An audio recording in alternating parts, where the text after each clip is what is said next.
Pisces, and welcome to your weekly tarot forecast for the week of April 6th.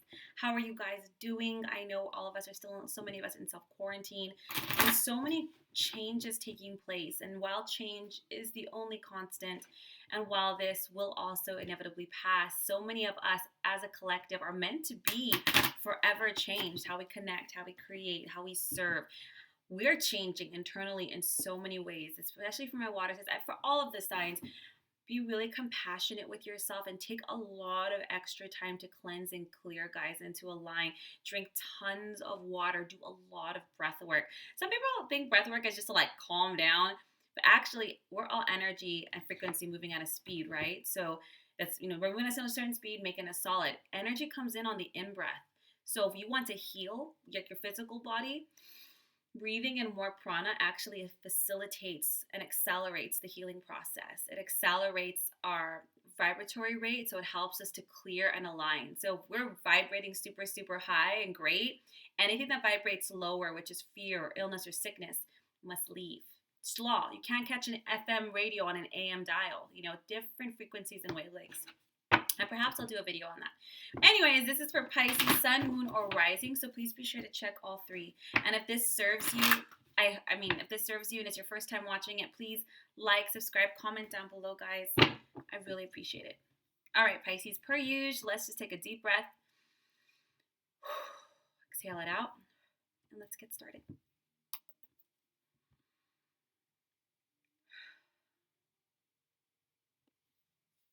Guidance for the energy of Pisces, the week of April 6th.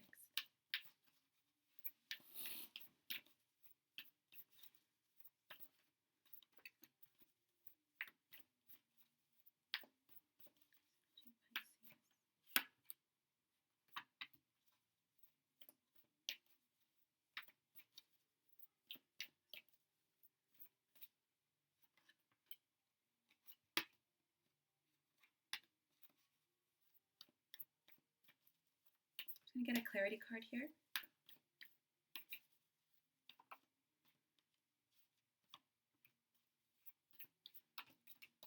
Okay. All right, Pisces, let's buckle up. Divine guidance, 9 of Swords, 3 of Swords, the Lovers, 6 of Swords, 7 of Wands. Clarity card is the 8 of Wands and the Magician. Okay, Pisces, this is a transformative week. We knew that this past week was when we're going to those pretty tough conjunctions, and quite frankly, all of April, most of this year has really intense conjunctions and stelliums and with certain planets in certain houses. And if you don't follow astrology, don't even worry about it. But this week for you Pisces, there is a call initially, very first day, April 6th, to really make sure that starting out that you're turning to professionals, objective people for assistance, because this week is going to be a week of clearing away the past, of clearing away aspects of your belief systems and ideas and fears that really aren't serving you. So starting right out, the universe always shows me kind of like the energy or the initial, the most like foundational energy that really is being asked of you. So right out the gate, make sure that beginning of the week that you consider alternative approaches, that you consider processing, releasing, healing, confronting things in a way that you haven't done before.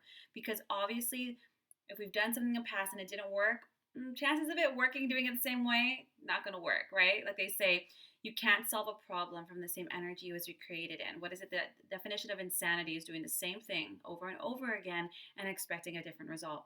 So they're saying starting out this week, let's get really clear on how you are going to move forward for your own mental and emotional health, because things are coming up in order to be removed. Okay, and it's because you asked for it. You're working really hard to manifest, and I can see here healthier relationships. And this can be with your parents, with your siblings, with your partners, romantic collaborators. But there really is a call to remove deep-seated blocks, because if you hold on to beliefs or old pain, you'll project it and you'll recreate it, and they don't want that. 9 of Michaels with the 3 of Swords. Something has happened, Pisces, in the past that was really heartbreaking. 3 of Swords is grief. Yeah, it can tend to be with the Lovers card here for some Pisces. This could have been third-party situations with exes. Now that we're in quarantine, people think they could just come on back. Nene shanene. You better block that out. We don't want to repeat patterns. For some Pisces, it could also be, it could be three-party situations, or it could have been exes or people that have cheated. It could also be if you had parents that maybe you had to deal with, new stepfathers, stepmothers, new people coming in, right? A new third party coming into relationships that, maybe growing up was really traumatic or detrimental to you, Pisces. These are about relationships that caused a lot of grief and created a lot of unhealthy and painful ideas and beliefs and fears within yourself. Fears of rejection, fear of abandonment, fear of not being good enough, fear of failure. The list goes on. And let me tell you, my love, we all have them, okay? So you're not alone. We all have them. But this week, Pisces, you're so incredibly powerful. I think people really underestimate some of the water signs because they see it as emotional and this and that. You know how strong you have to be in order to process and live in the world and still hold the weight of everything that you feel and everything else that everybody else feels and the collective. That takes an incredible amount of strength. So cut all those voices out. And this week, you're going to be working through a lot of the mental fears and structures, but understand this is not to hurt you. This is to create space. You want that healthy, loving relationship. We got to work through the ideas of not being good enough or ideas of rejection.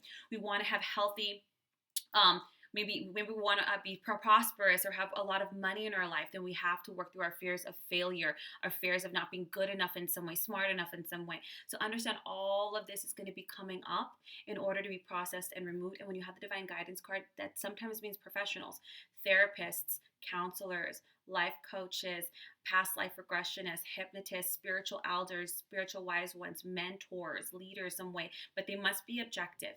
It can't be like someone who, you know what I mean when I say objective, like they have no part in it, they're just doing it for ultimate good, so that it can be removed.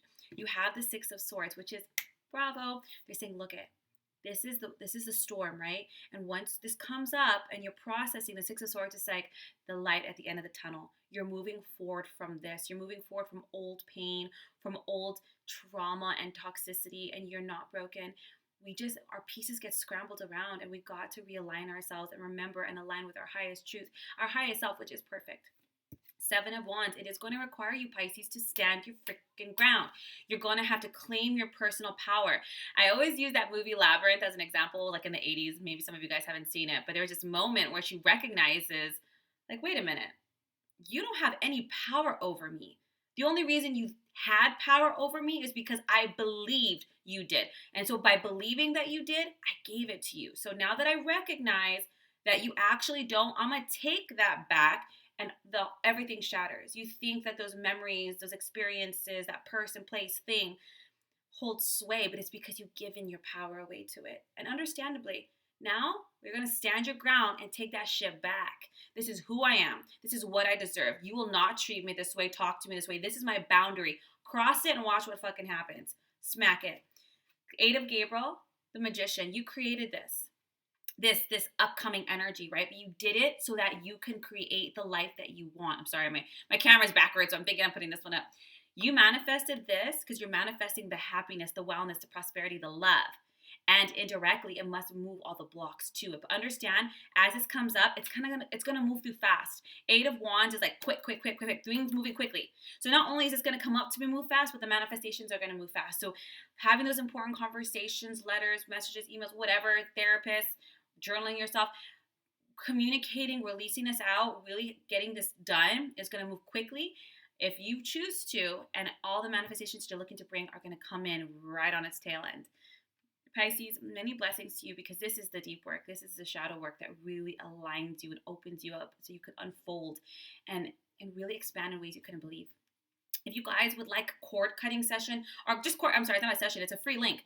Just cord cut. And cord cutting doesn't cut love. It only cuts low vibrational energies. It cuts connections to people, places, things, memories, times, past lifetimes. You want to cut and clear your aura and reclaim your power? I have a free link down below. Go for it. Supposed to be done for 7 days. You'll love it. Trust me, I have amazing reviews of it from thousands of people all over the world. Try it out. If you would like a distance healing on a soul reading to kind of know what your purpose is, your service, that link, all my workshops, everything is down below. Otherwise, guys, many blessings, and I will see you next week for next week's readings.